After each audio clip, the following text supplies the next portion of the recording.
Jodista, Maria at Pampi Lacson, pagkakaibigan matapos ang annulment.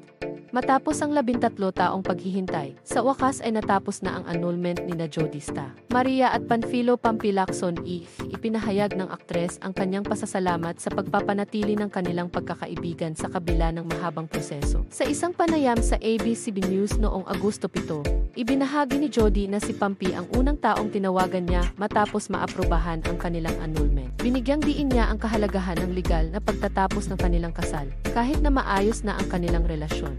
Paano tinatanggap ni Jodista Maria ang pagtatapos ng kanilang annulment ni Pampi Lacson? Ikinuwento ni Jody na binati nila ni Pampi ang isa't isa para sa kanilang annulment na nagdulot ng pakiramdam ng kaginhawaan at pagsasara. Sinabi niya na ang mga taong nakasaksi sa kanilang paglalakbay ay lubos na masaya para sa kanila. Alam kung gaano sila nanalangin para sa sandaling ito. Mahaba at mahirap ang proseso, ngunit nagawa nilang mapanatili ang magandang relasyon para sa kanilang anak na si Fred. Ano ang naging reaksyon ng mga taong malapit kina Jody at Pampi tungkol sa kanilang annulment?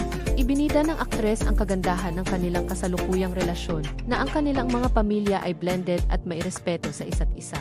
Ipinaliwanag ni Jody na ang kanilang mutual na pagmamahal at respeto ay hindi nagbago at sinisiguro nilang naiintindihan ni Ferdy na mahal siya ng marami. Aminado siyang ang pagiging bahagi ng blended family ay maaaring hindi ideal para sa iba, ngunit ito ang gumagana para sa kanila.